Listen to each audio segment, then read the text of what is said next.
Kelsey. This is my channel, The Fancy Hat Lady Reads. I am wearing one of my fancy booktube hats, and today I am bringing you a video that is one of the BooktubeSFF Babbles. The BooktubeSFF Babbles are video prompts provided by the lovely people who run the BooktubeSFF Awards. Anyone can participate and make a video, blog post, whatever, recommending things for the topic. I will link the BooktubeSFF Awards group on Goodreads down below so you can check it out. And I almost didn't do this video this week because I've sort of already done this topic in a video, and this topic is auto-buy SFF authors.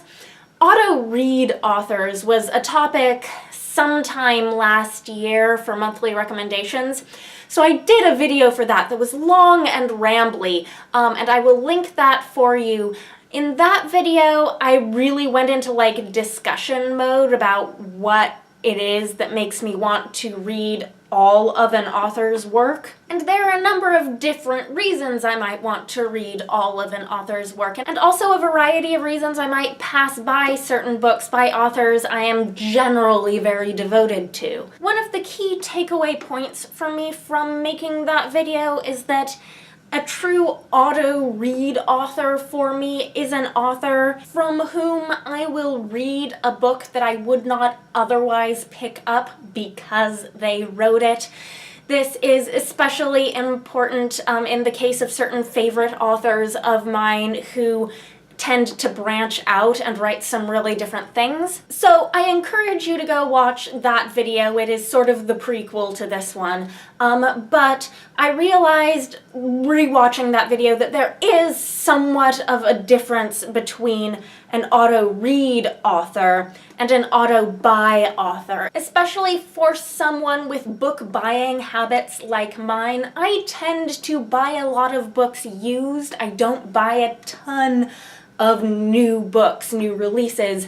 I am a pretty serious library user though, and I tend to use the library for new releases, especially if I have any amount of uncertainty about whether or not I'm going to love it. So for me, the list of authors where I buy their new books when they come out generally is a much, much shorter list than the list of authors I talked about in my auto-read author video. Specifically, I only have 4 authors to talk about here. This topic was a crossover topic for Top 5 Wednesday yesterday, and I did not have 5 authors to make it a Top 5 Wednesday video. 3 of these were authors that I already have discussed their body of work in some detail in that previous video that I mentioned. One of these is a new addition since then to my auto-read, auto-buy list. And that is part of the reason I am making this video today and not just skipping over this topic and saying, hey, I made this video last year, go watch this. But the first book on this list is an author who hasn't actually published anything in a number of years, and that is Robin McKinley. I'm holding up Chalice because this is one that I mean to reread very soon. It's made it onto several monthly TBRs of mine and not gotten read because I keep prioritizing new things. But I find her work to be incredibly rereadable, and I haven't reread it a lot since, as I said, she hasn't published stuff in a long time. For completely understandable personal reasons, I might add. But I own all of Robin McKinley's published books already. The only things of hers that I haven't read are her stories in the 2 anthologies, Fire and Water, Tales of the Elemental Spirits. I'd been sort of holding on to those as things that, you know, I still have to read by Robin McKinley, but I do own those books as well. She's particularly well known for her fairy tale retellings, but in reality, she's written fantasy in a variety of different styles, and I will read anything that she writes because there is just something about her sensibility as a storyteller that clicks with me that I've never quite found in any other author. Now, for a while, she had sort of disappeared completely from her internet presence. So it was unclear to us, her fans, whether or not she was like still writing or if there were ever going to be more things from her. And she recently reappeared on her blog, and in a recent blog post indicated that she is writing again. She is working on something that is going to be very different for her, that's going to be somewhat darker than her previous books. She is one of those authors where if she publishes something very different from her previous work, I will be just as eager to read it. And she stated in that blog post that there is also going to, at some point in the more near future than that, be a published edition of the first part of what was previously a serialized fiction on her old blog called Kess. I was reading Kess when it was going up on her blog.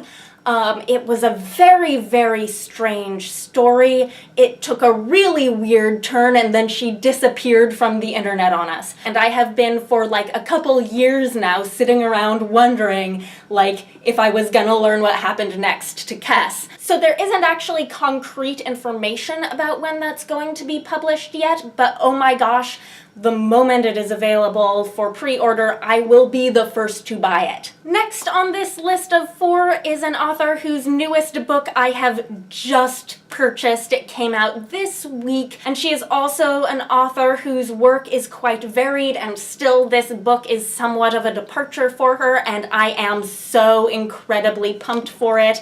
That is Catherine M. Valenti. You are seeing this before I haul it in a book haul because I am that excited about this book. This is space opera, which the premise is basically Eurovision in space. And I think I said basically exactly this in my last video on auto-read authors, but she is one of those writers where I will trust her with broadening my reading horizons. Like, even if she publishes something out of my reading comfort zone, I will read it because I will trust that it will be brilliant. This being comedic sci-fi is not particularly out of my reading comfort zone, but I actually did not know a thing about Eurovision until this book was announced, and I definitely have her to thank for this cultural education. I have been watching Eurovision videos in preparation for this book on the YouTube, and oh man, I cannot wait to read this book, and I am so sad that my TBR for this month has no room for it, and I'm not going to be able to read it until next month. Now, as I also mentioned in that previous video, Valenti is a pretty prolific short fiction writer as well, and I do not keep up with her short fiction. I tend not to love it as much as her novel and novella-length books, and it's just one of those things where she's such a prolific author, she comes out with new books quickly enough, and there's enough of her backlist that I have to catch up on, that I kind of have to let the short fiction slide a bit. I have to do some amount of prioritization. The next author I want to talk about, I kind of question whether or not she quite belongs on the auto-buy author list, but I buy a lot of her books. So she's here, and that is T. Kingfisher, who is Ursula Vernon. She writes her kids' books as Ursula Vernon mostly, and her adult books mostly as T. Kingfisher. She's another pretty prolific author, and I don't necessarily keep up, and I'm not caught up on her backlist. And also a lot of her books are self-published as ebooks, and a bunch of them are only recently getting these paperback editions, and I want to read them in print. But as these editions of her T. Kingfisher books have been coming out in print, I have been buying them. I have not yet purchased her newest duology, the Clock Tower War books, Clockwork Boys and Wonder Engine. Just because I haven't purchased them yet doesn't mean I'm not going to. I'm absolutely going to buy those books. And then, so in that last video that I keep referencing, I said that I was probably reading all of her T. Kingfisher books, but not her Ursula Vernon books. And then between that video last year and now, I seem to have bought a bunch of her kids' books. So there's that. And also I know she's got a book in progress that is forthcoming that is going to be a horror novel, and I am absolutely undecided on whether or not I'm going to read that. I'll have to wait for a book description and maybe some reviews. Like, if there are any authors on this planet from whom I would read an all-out horror novel, these authors are they. But I am still just going to have to reserve judgment a bit. But she's on this list because I have bought a lot of her books, and I plan on buying a bunch more of them. And especially her T. Kingfisher books, I'm never gonna find these at a used bookstore. I have to buy these new. And then the very last author on this list is arguably the whole reason I'm remaking this video to begin with, and that is Anna Marie McLemore. So she writes young adult magical realism. At the time I filmed that last video, I had only read one of her books, which was When the Moon Was Ours.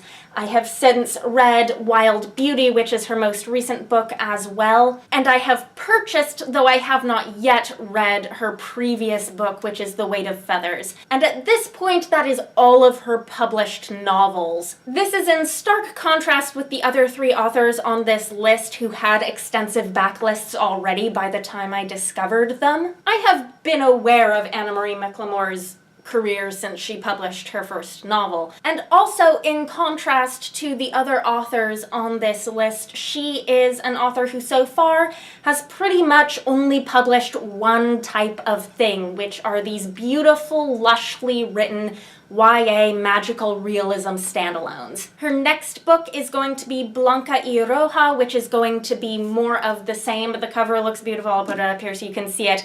This was in my anticipated SFF releases of the year video, but it didn't have a cover yet, so oh my gosh, this cover. But I am absolutely pre-ordering this one, and so when this comes out, that will be her 4th book in a row that I have purchased. And that will be every novel she's published up till this point.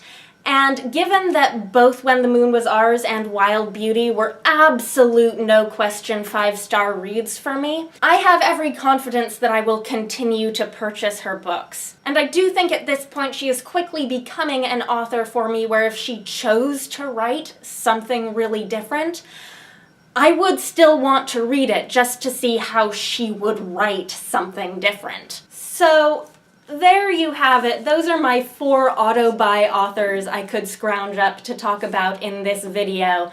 Let me know if you have auto-buy authors, if you feel like there's a big difference between auto-buy and auto-read for you. Let me know if any of these authors would also be on your auto-buy or auto-read lists. Anyhow, I hope you're having a nice day. That is all. Bye for now.